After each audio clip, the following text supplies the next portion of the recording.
Before you go out with friends this Christmas, listen to this African folktale. The harmattan wind blew softly through the dusty streets as Amara walked home from the market, her basket half filled with rice, tomatoes, and a small pack of seasoning her mother had insisted on. Christmas was just 2 days away, and the town already throbbed with excitement, shops painted newly. Loudspeakers, testing Christmas carols, and children chasing one another with cheap fireworks and sugary drinks.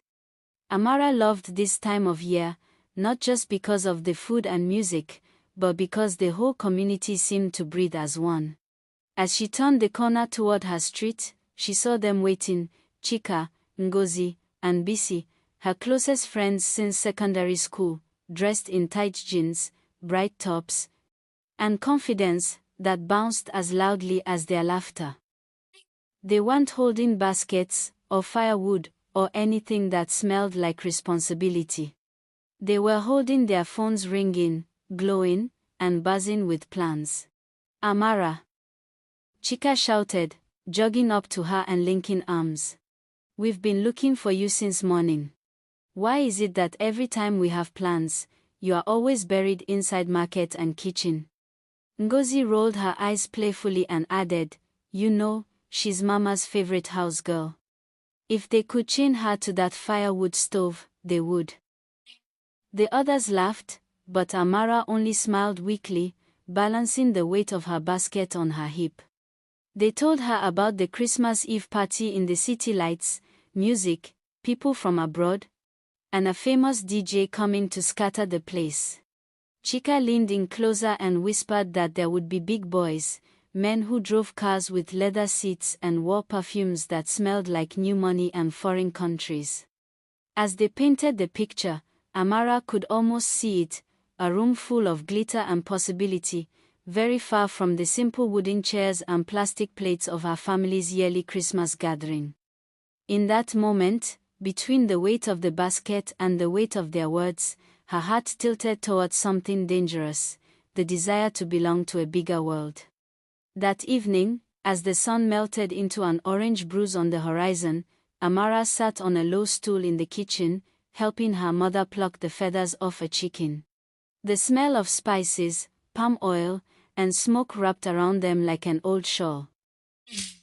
Her mother hummed a soft hum, the kind that always floated around the house during Christmas time, gentle and reassuring. Amara tried to focus on the chicken, but her mind kept drifting back to the party. She imagined herself in a borrowed dress, her hair done by Bisi, her nails painted red like Christmas ribbons. She imagined Chika laughing beside her, music thumping through the floor, and strangers' eyes turning in her direction for once.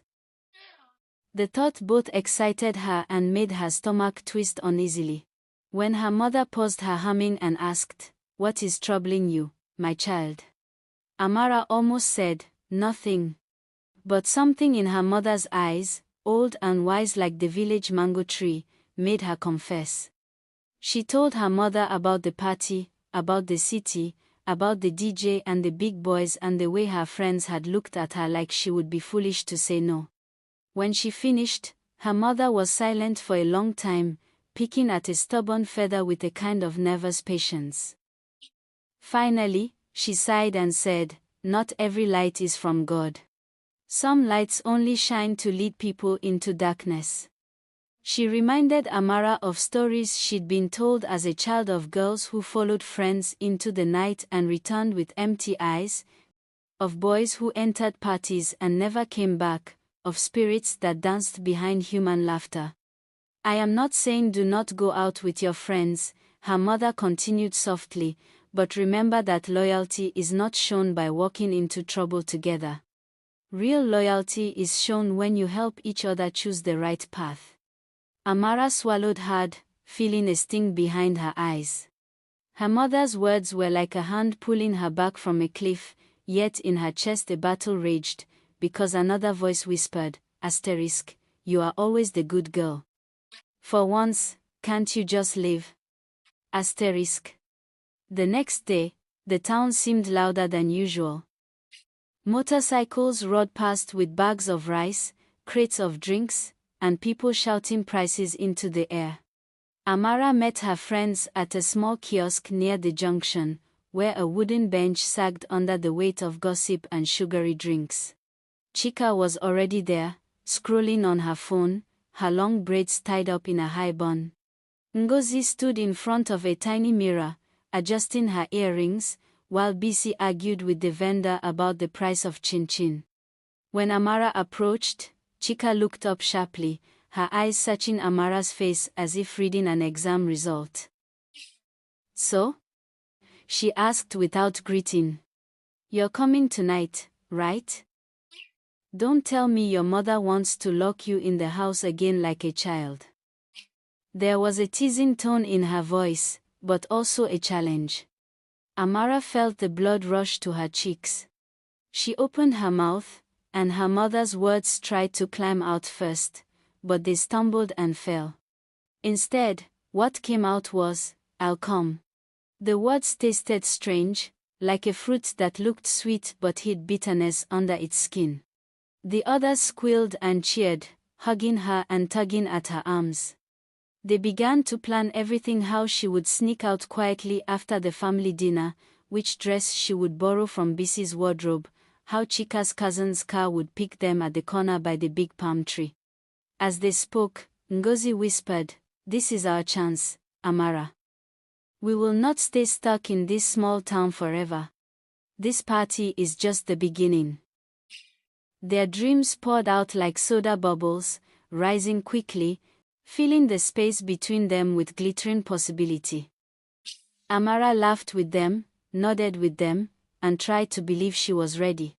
Yet as the sun began to sink, and the shadows of the houses grew longer, a small quiet thing inside her whispered. Promises made under streetlights are sometimes the first to fade when the darkness grows deeper. Late afternoon, Amara slipped into BC's room, a place that always smelled of perfume, hair cream, and secrets. Clothes were scattered everywhere, dresses hanging on cupboard doors, shoes lying like fallen soldiers on the floor, a small mirror propped against the wall, reflecting a version of BC that always seemed more confident than real life. BC had laid out 3 dresses on the bed, a red one that hugged the body like a second skin, a shimmering gold one that caught the light even in the dim room, and a simple black one with delicate lace along the sleeves. "Wear the gold one," BC said immediately. "Tonight, you're not village Amara. You're city girl Amara. Let them see." Amara ran her fingers over the gold fabric, feeling its smoothness, the way it promised a different version of herself. But as she held it against her body and turned toward the mirror, she saw not just a transformed girl, but also the flickering shadow of her mother's worried eyes. BC stepped behind her and began to adjust the dress, pulling the sides in, smoothing down the back, her fingers moving with practiced ease. "Amara, you think too much," she said lightly. "Life is short. If you're always afraid of making mistakes, you'll never move forward." She talked about a friend of her cousin's who had met a wealthy man at a party, who now lived in the city, studying and working, her life unfolding like a new cloth. "You are beautiful," BC insisted. "You just don't give yourself the chance to be seen." Amara stared at her reflection, at the gold dress that made her look like she belonged to another world. For a moment, she felt a thrill, excitement, maybe even power, but just beneath that surface, doubt coiled like a sleeping snake. She wondered, what kind of people will see me tonight? And what will they see, a person to cherish, or a person to use? Still, as BC placed earrings in her ears and dabbed a little perfume on her neck, the decision seemed sealed. She would go. She would step into the night and hope that the stories her mother told were just old fears, not living truths, waiting in the shadows. That evening, the house was full. Aunties who lived in the next town had arrived with noisy children and bags full of groundnut and sweetbread. Uncles argued about politics and football over plates of peppered meat. The air smelled of jollof rice, fried plantain, and chicken slowly roasting over charcoal. Laughter rose in waves, sometimes loud, sometimes gentle, weaving itself into the warm glow of the single bulb hanging above the dining table. Amara moved between the kitchen and the sitting room, carrying plates, refilling cups, accepting compliments about how grown she'd become. Her younger siblings clung to her skirts, asking when they would open their small Christmas gifts.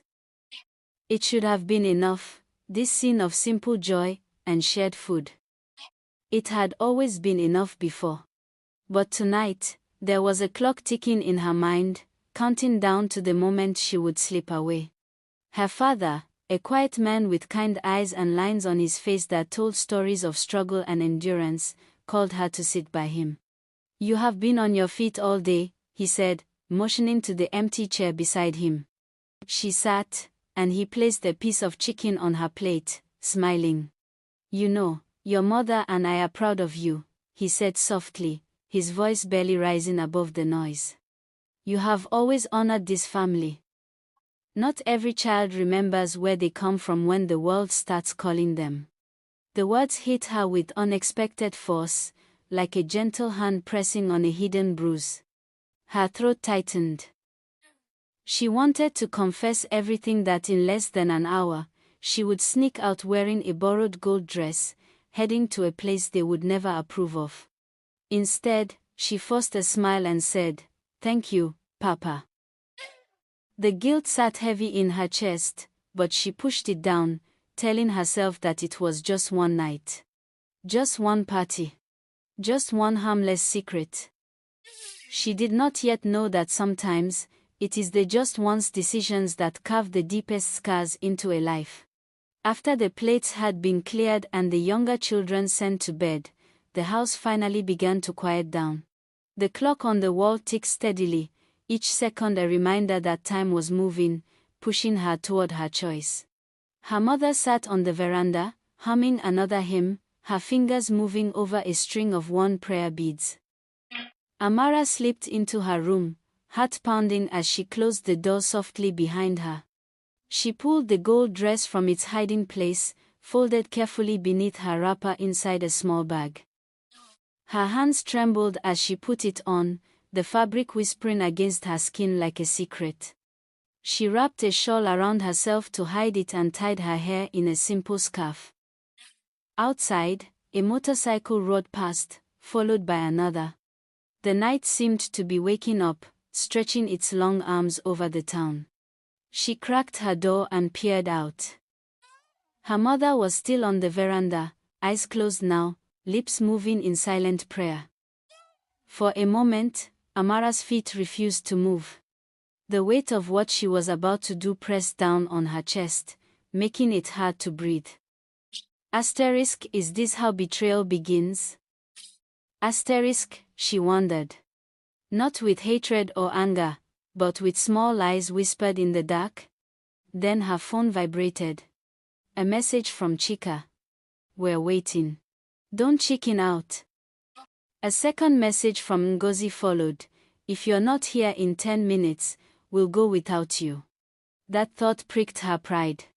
She did not want to be left behind, not tonight. She took a deep breath, opened the door fully, and tiptoed across the veranda, moving past her mother like a shadow. Her heartbeat was so loud she was sure it would wake the entire household. But no one stirred. At the gate, she hesitated, turning back to look at the house, its walls glowing softly under the moon. She whispered, "I'll be back before they even know," then stepped out into the night, not knowing that with each step she was walking deeper into a test of everything she believed about loyalty, friendship, and herself. At the agreed meeting point by the tall palm tree near the junction, a small car with tinted windows waited, its engine humming softly. The street lights flickered, casting broken halos on the ground. Chika leaned against the car, her laughter ringing out as she chatted with a young man in a fitted shirt who smelled of strong cologne and confidence. Ngozi and BC were already in the back seat, faces glowing with excitement and reflected phone screens. When Amara approached, Chika opened her arms dramatically. "Look at you," she exclaimed. "Gold fits you, my sister. By the time we reach that party, nobody will believe you come from our tiny street." The driver, Chika's cousin, they said, opened the front door for her with a smile that didn't quite reach his eyes. "Enter, Na," he said. "We don't want to miss the main show." Amara climbed in, her heart pounding as the car pulled away from the familiar streets and into the main road, leading to the city. The ride was a blur of passing headlights, loud music from the car speakers, and the girls shouting over the noise. They talked about who they hoped to see, the outfits they had seen on Instagram, and how they would pose for pictures to post later. But beneath their chatter, an uncomfortable silence lurked. At a red light, Amara glanced at Chika, noticing for the first time how tightly she clutched her phone, as if afraid something might be taken from her. She saw Ngozi stare out of the window a little too long, her smile slipping when she thought no one was looking. BC kept adjusting her top, pulling it up, then down again, like armor that didn't quite fit. Amara wondered if any of them felt the same nervous twisting inside, the sense that they were leaving not just their town, but also some invisible line drawn by all the stories their mothers and grandmothers had told.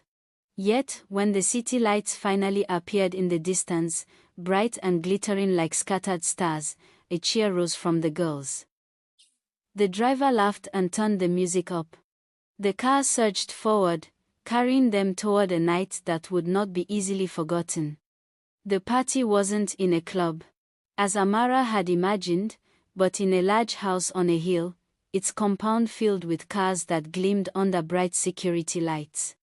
Music shook the ground, heavy with bass, as if the earth itself was being commanded to dance.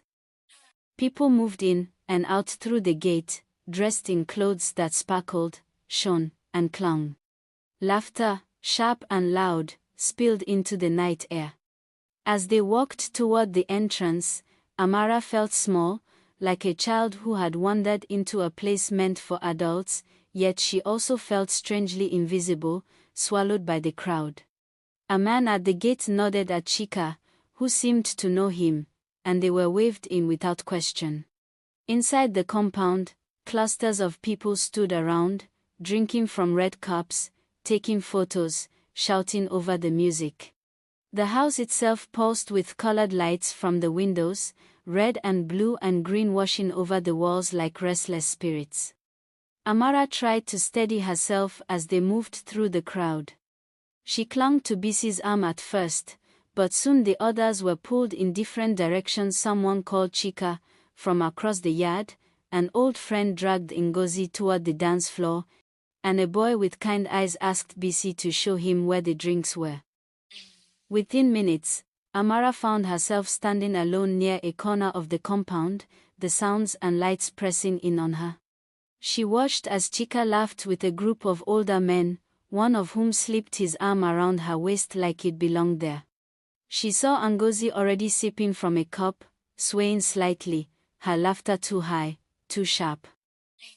BC disappeared into the crowd, her gold earrings flashing once before the darkness swallowed them. Amara felt suddenly exposed, like a lone tree in an open field. She wondered again what she was doing there. Then a gentle voice beside her said, "You look like you'd rather be somewhere else," and when she turned, she saw a young man watching her, his expression more curious than predatory. For a moment, she relaxed.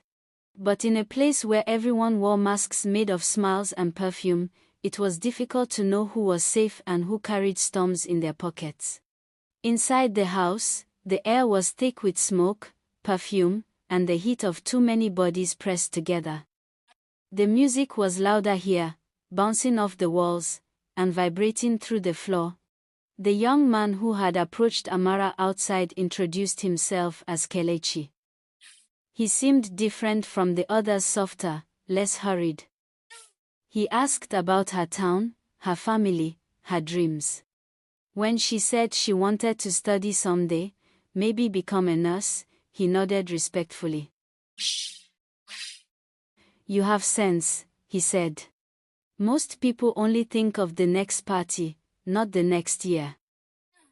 His words soothed the restlessness in her chest, and for a while, they stood in a quiet corner, talking over the noise. Then Chika appeared, her eyes glassy, her smile too wide, pulling her away from Kelechi. There are some people I want you to meet upstairs. Important people. Tonight can change your life. Don't waste time chatting with small boys. The way she said it made Amara feel as if she had done something wrong by simply enjoying a conversation. Chika gripped her wrist and tugged her toward the staircase, her fingers digging into Amara's skin.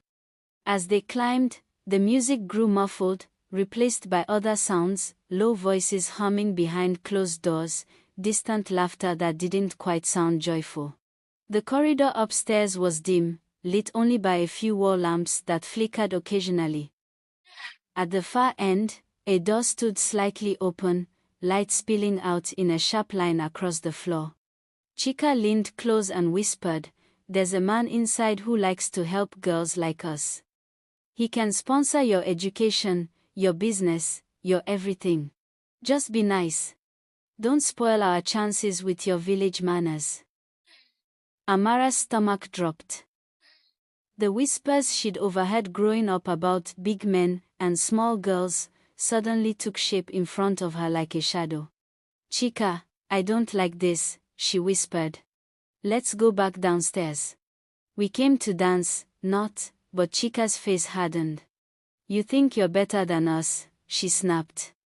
"We brought you here, we dressed you, we made you one of us. Don't betray me now." The word betray hung between them, heavy and sharp. In that moment, Amara realized that loyalty had twisted into something else, something dangerous. She stood at a crossroads in that dim corridor, where one path led back to noise, lights, and a safe exit, and the other led forward into a room where the price of friendship might be her own dignity. Before Amara could answer, the door at the end of the corridor opened wider, and a tall man stepped out. He was dressed in a crisp white shirt, his wrist heavy with an expensive watch, his smile smooth but empty. "Is this the new one?" he asked. His eyes sweeping over Amara in a way that made her feel like merchandise on a shelf. Chika laughed nervously and said, "Yes, sir. She's special. Very respectful." The man nodded and motioned them inside. The room was softly lit, with plush chairs, a table covered with bottles, and a faint scent of cigar smoke clinging to the curtains. Another man sat in the corner, scrolling through his phone, barely looking up. Amara felt the walls closing in. Every instinct screamed at her to turn and run. Instead, she found herself standing frozen, watching as Chika moved forward, her smile now tight and practiced. "Sit down," the tall man said, patting the space beside him. "We just want to talk. You girls like enjoyment, don't you?" His voice was gentle, but underneath there was a steel that made refusal feel dangerous. Amara took a small step backward. "I'm not comfortable," she said quietly, her voice shaking. "I think I should go back downstairs." Chika shot her a warning look. "Don't embarrass me," she hissed under her breath. "Do you think opportunities come free?" Amara met her friend's eyes and saw not concern, but calculation. In that instant, something broke inside her, the image of Chika as the loyal friend who always had her back. She realized that tonight, Chika was willing to trade Amara's safety for a promise of favor, money, or status. The betrayal stung like a slap. The tall man sighed impatiently. "If she doesn't want to be here, why did you bring her?" he asked, his voice cooling. "I don't like stubborn girls." Chika turned to Amara with a sudden burst of anger. "You see? You always ruin things. Go then. she spat. But don't come and beg me later when you need help. We are not the same. Amara's eyes filled with tears, but she stood her ground. If this is what it means to be like you, she said softly, then I don't want it. With that, she turned and walked out of the room, her legs trembling but moving anyway. In that moment, she chose herself over a friendship that had become a trap. She did not know what rumors would follow, what accusations would be thrown at her later, but she knew one thing: real loyalty would never demand her soul as payment. Back downstairs, the party felt different. The music was the same, the lights still flashed in wild patterns, and people still laughed too loudly. But to Amara, everything seemed hollow, like a drum beaten from the outside, but empty within. She pushed her way through the crowd, searching for Bisi and Ngozi, but each familiar face she thought she spotted dissolved into a stranger upon closer look. Her phone buzzed, a message from Chika. Asterisk, don't ever say I didn't try for you. You've made your choice. Don't call me your friend again. Asterisk, the words cut deeper than she expected, not because they were true, but because of how cheaply Chika had thrown their years of friendship away, like a broken plastic cup at the end of a party. Amara wiped her eyes with the back of her hand, trying to steady her breathing. She wondered if she should find Kelechi, ask him to help her leave, but another thought came: asterisk, you got yourself here, you must find your own way out. Asterisk. She moved toward the gate, but just as she reached it, she heard Ngozi's voice calling her name. Turning, she saw Ngozi stumbling slightly, her eyes glassy, a cup still in her hand. Why are you leaving? Ngozi slurred, grabbing Amara's wrist. We're just getting started. Amara caught a strong smell of alcohol on her breath and felt a pang of worry. Ngozi, where is Bisi? She asked. Ngozi shrugged, her expression slipping into something sad. She went somewhere with that guy in the red shirt, she muttered. Everyone is moving forward, Amara. You're the only one holding back. Amara wanted to argue, to say that moving forward should not mean moving into danger blindly. But Ngozi's eyes were already drifting away, following the music, the crowd, the promise of forgetting. Amara gently removed her hand from Ngozi's grip. I'm going home, she said firmly. Please, be careful. Ngozi laughed bitterly. Careful girls don't become anything in this world, she said, before walking away. Amara stood for a moment, her heart heavy with grief not just for herself, but for friends who could not see the cliff they were dancing so close to. Then she turned and stepped out of the gate, into the cooler, quieter night, where the consequences of her choices and theirs were already beginning to gather like distant thunder. Outside the noise and light of the party house, the road felt dark and unfamiliar. The street lights were fewer here, some flickering weakly, others completely dead. Cars passed occasionally, their headlights sweeping over her like searching eyes before disappearing around bends. Amara wrapped her shawl tighter around herself, both to hide the gold dress and to protect against the chill of the harmattan breeze. Her phone battery was low, and there was barely any network. She tried to call the driver who had brought them, but the call failed twice, and on the third attempt it went straight to voicemail. Panic clawed at her chest, but she took a deep breath. Asterisk, you are not helpless, asterisk, she told herself. Asterisk, your feet can still carry you home. Asterisk, she began to walk, her shoes tapping softly against the rough road, the sound almost swallowed by the night. As she walked, memories rose unbidden, sitting at her grandmother's feet as a child, listening to tales of girls who followed friends into the forest and met spirits that wore human faces, of boys who chased quick money and lost their names. She had always thought those stories were just that, stories.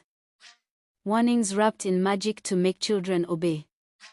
But tonight, they felt painfully real. Asterisk.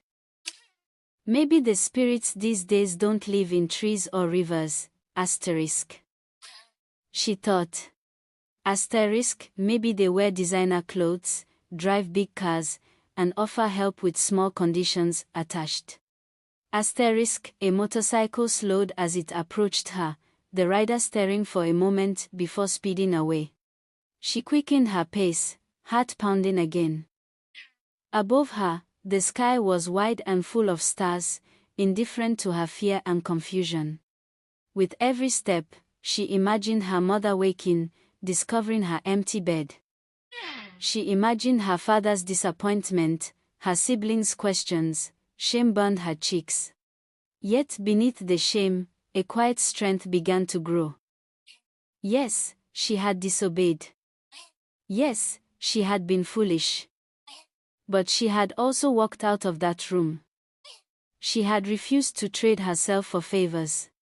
The consequences of her choices were coming, but so were the lessons, heavy and necessary, like rain after a season of heat. By the time Amara reached her street, the sky was beginning to pale at the edges, hinting at the approaching dawn.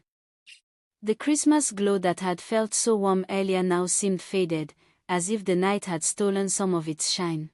She paused at the corner, her legs aching, her throat dry. Her house stood quietly ahead, its outline familiar yet suddenly intimidating. She imagined walking in to find her parents waiting, anger and worry etched into their faces. She imagined her mother's tears and her father's silence, the kind that always spoke louder than shouted words. For a moment, she considered turning back, hiding somewhere until later, pretending she had been at a friend's house nearby. But she was tired of pretending. The night had shown her enough of illusions and half-truths. If consequences were knocking, she would open the door herself. She pushed the gate gently, and it creaked open with a sound that felt louder than the party music had. The compound was still, except for the soft clucking of chickens and the distant bark of a dog. As she stepped in, the front door opened, and there stood her mother, wrapped in a faded wrapper and headscarf, eyes swollen from crying, a lamp in her hand. For a few seconds, they simply stared at each other. The words Amara had rehearsed on the way home scattered like dry leaves in her mind. Her mother's lips trembled, and she whispered, "My child." That broke the dam. Amara fell to her knees, tears pouring down her face. "Mama, I'm sorry," she sobbed. "I'm so sorry. I disobeyed you. I thought I could handle it. I thought it was just a party, but..." Her voice broke. Her mother set the lamp down and rushed to her, gathering her in her arms. "You are home," she murmured, over and over. "You are home." At first, there was no anger, only relief that wrapped around Amara like a blanket. But underneath that warmth, Amara knew, the deeper conversation, the harder truths, were still waiting with the morning. The sun was already high when Amara woke, her head heavy and her eyes swollen from the night's tears. The house was quiet, but not in the peaceful way it usually was at Christmas. It was the kind of quiet that came before a storm. She dressed in a simple wrapper and blouse, then made her way to the sitting room, where her parents sat side by side. Her father's Bible lay closed on the table, untouched. Her mother's prayer beads were clutched tightly between her fingers. They both looked up as she entered, their faces serious. Amara swallowed, feeling small and exposed. "Sit," her father said, his voice steady but strained. She obeyed, her hands clasped in her lap, her heart pounding. For a while, no one spoke. The clock on the wall ticked, marking each heavy second. Finally, her father began. "Your mother woke me in the night when she went to check on you and found your bed empty," he said slowly. "We searched the street. We asked neighbors. We did not find you. Do you know what it means for parents to fear that their child may not come back home? His voice cracked slightly on the last words, and Amara felt tears sting her eyes again. I'm sorry, she whispered. I went to a party in the city with my friends. I thought it would be fun. I didn't think. She trailed off, realizing how weak her reasoning sounded out loud. Her mother spoke next, her voice softer but full of pain. We are not angry because you wanted to enjoy yourself, she said. We are hurt because you did not trust us enough to tell us where you were going. We are hurt because you chose your friend's approval over your family's peace. She reminded Amara of the warning she had given, how some lights lead only into darkness.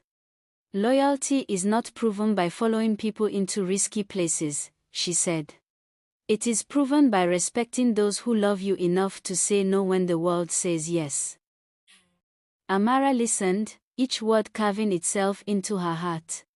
She realized that while she had walked out of the dangerous room upstairs, she had still stepped into another kind of betrayal, turning her back on the people who had always been her true shelter. Later that day, as Christmas songs played faintly from a neighbor's radio and children's laughter drifted in from the street, Amara sat alone in her room, replaying everything that had happened. She thought of Chika's face in the corridor, eyes hard with ambition and fear. She thought of the tall man in the white shirt, his smile thin as paper. She thought of Ngozi's bitter words outside the gate, and of Bisi, who had disappeared upstairs with a stranger. She wondered where they were now, what they were doing, and whether they felt even a fraction of the heavy shame and relief tangled together in her chest. Her phone buzzed intermittently with messages, some from classmates sending Christmas greetings, others from unknown numbers sharing broadcast prayers and seasonal images. But none were from Chika, Ngozi, or Bisi. The silence from them spoke louder than any insult could. Their loyalty, it seemed, had ended the moment she refused to play along with their choices. She opened her social media app and saw the pictures. There they were, Chika and Ngozi, posing with drinks in hand, faces made of confidence and glitter, captions boasting about the unforgettable night and how only big girls move like this. Bisi appeared in just one photo, sitting beside a man who held her waist too tightly, her smile slightly off.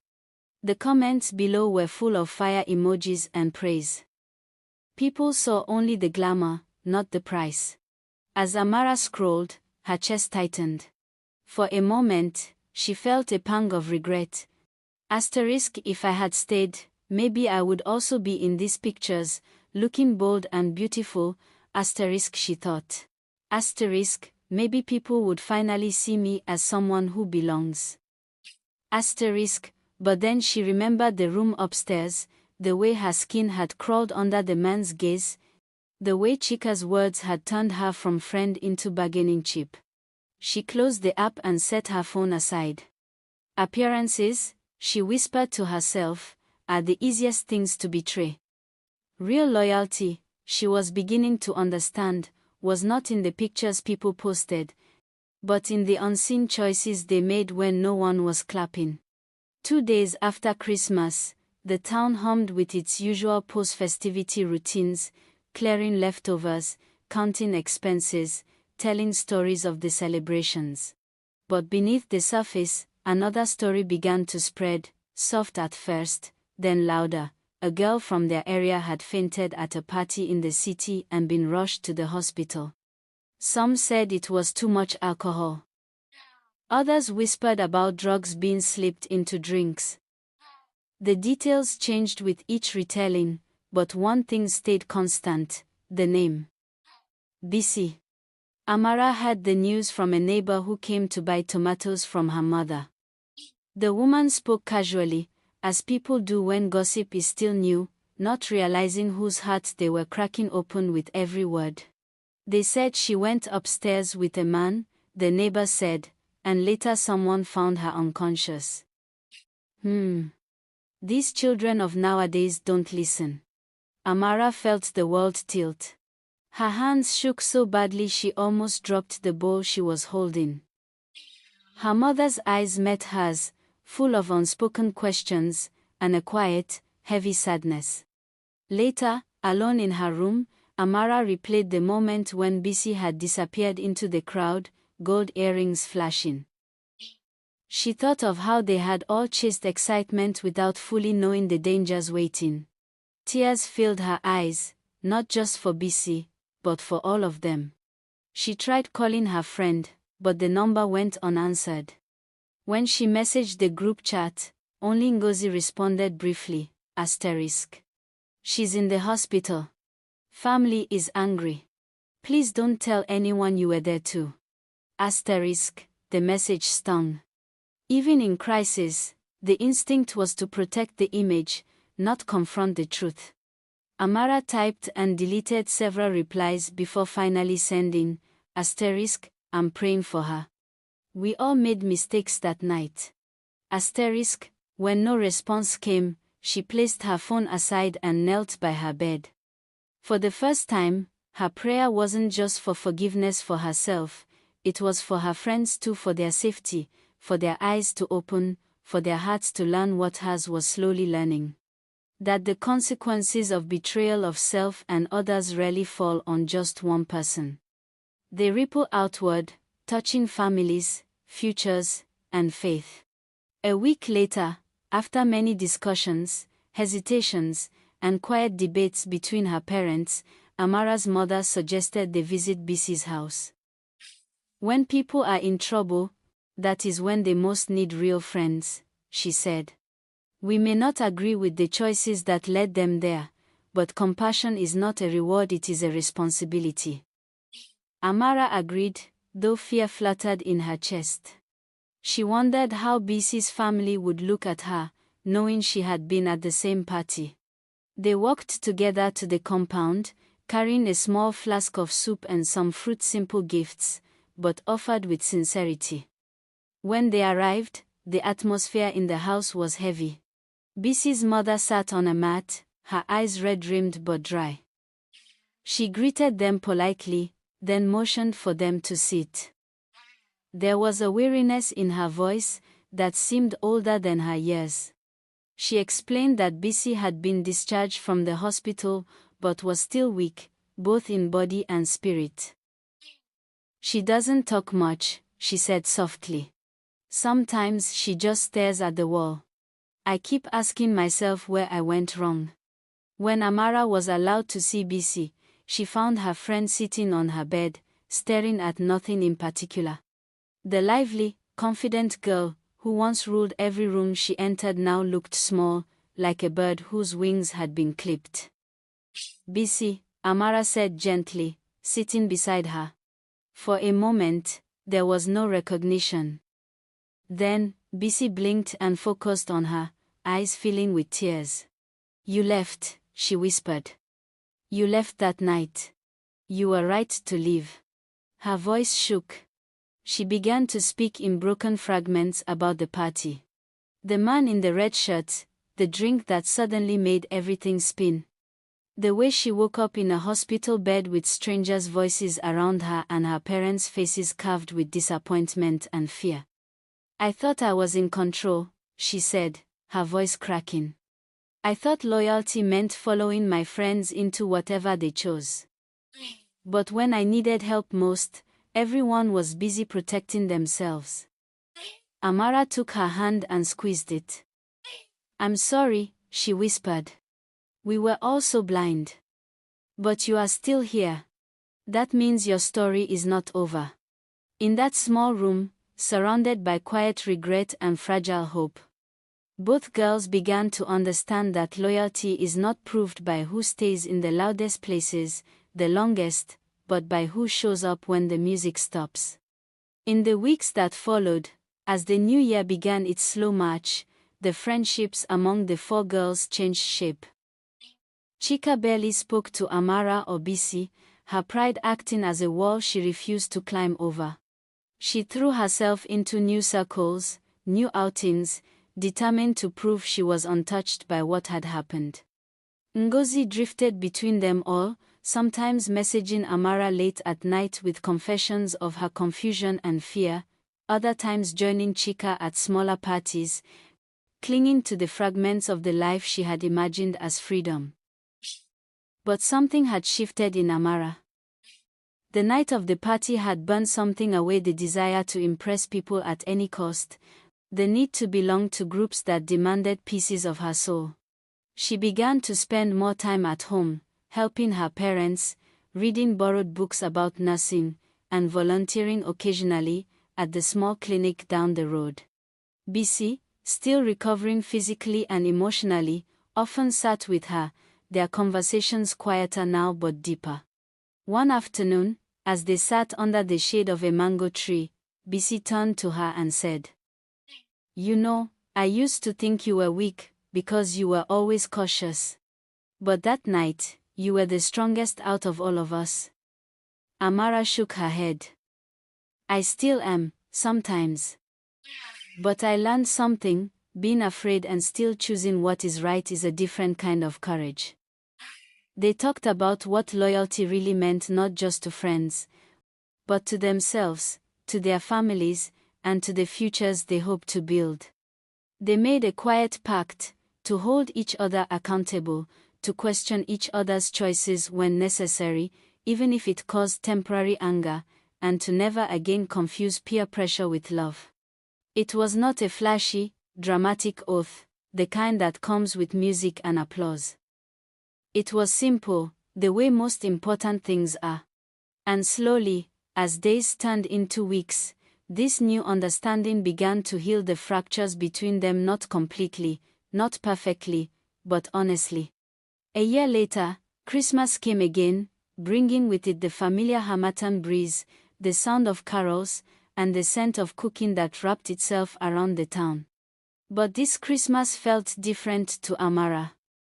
She stood in the small clinic, now officially a trainee, helping to bandage a boy's scraped knee while his mother fussed beside him. When her shift ended, she walked home through the same streets where she had once been picked up in a car full of music and illusions. She passed the kiosk where she and her friends had dreamed loud dreams about big boys and city lights. She passed the palm tree at the junction that had once marked the line between safety and a night of hard lessons. Each familiar landmark now carried a story, not of shame, but of growth. At home, the compound was alive with relatives again. Her younger siblings ran up to her, shouting her name. Her father greeted her with a wide smile, his eyes shining with pride. Her mother hugged her tightly, whispering a quiet prayer of thanks. Later that evening, as they sat around the table, someone mentioned the big Christmas party in the city. A neighbor bragged about their niece who had gone and posted glamorous pictures online. The old envy flickered for a moment, then faded. Amara caught BC's eye across the table. Her friend, healthier now, gave her a small knowing smile. They didn't need to say anything, their shared memory spoke for them. After dinner, some of the younger cousins begged Amara to tell them a story before bed. She agreed, gathering them around her as the night settled softly over the compound. She thought about all the tales her grandmother had told, all the warnings wrapped in magic. Then, taking a deep breath, she began to tell a different kind of story, one from her own life, though she told it like a folktale. "Before you go out with friends one Christmas night," she started, "remember the story of a young woman who followed where others led, and what she learned about loyalty, betrayal, and the price of forgetting who truly loves you." The children listened wide-eyed, the adults nearby pretending not to listen but leaning in subtly. In that moment, Amara realized that her pain had become a lesson, her mistake a lantern for others. And so, as the night deepened and the stars spread themselves lazily across the sky, the story of Amara settled into the hearts of those who heard it, like a seed waiting for the right season to grow. She was not a perfect heroine carved out of legend. She was a girl who made a choice that hurt those who loved her, who stepped into danger out of curiosity and the desire to belong, who tasted both betrayal and mercy. Her friends were not simple villains or saints either. They were young, hungry for more than their small town offered, blinded by glitter and the promise of shortcuts. One betrayed her trust, another betrayed herself, and all of them learned that consequences do not care whether your intentions were innocent or foolish. They come, like morning, whether you are ready or not. But in the midst of all this, something else emerged, the possibility of change. Of choosing differently next time. Of rebuilding trust with slow, honest actions instead of loud, empty promises. So, before you go out with friends this Christmas ask yourself, who are you loyal to? Is it to the ones who would trade your safety for their benefit, or to the ones who sit up praying for you to return home? Is it to people who clap for your risky choices, or to the quiet voice inside that warns you when something is not right? Remember that betrayal does not always begin with shouting or hatred. Sometimes, it begins with a small lie, a quiet disobedience, a decision to ignore the wisdom you were given, and consequences are not always immediate or dramatic. Sometimes, they arrive later, in the form of broken trust, damaged bodies, or haunted memories. Yet, there is hope too. Like Amara, you can turn back. You can walk out of the room, even if your legs are shaking. You can choose to disappoint your friends instead of disappointing the future you. You can decide that your life, your body, your peace are worth more than a few hours under colored lights. This is the heart of the folktale, not to scare you, but to guide you. So, before you go out with friends this Christmas, remember Amara, remember BC. And choose the kind of loyalty that will still look beautiful when the music stops and the lights go out.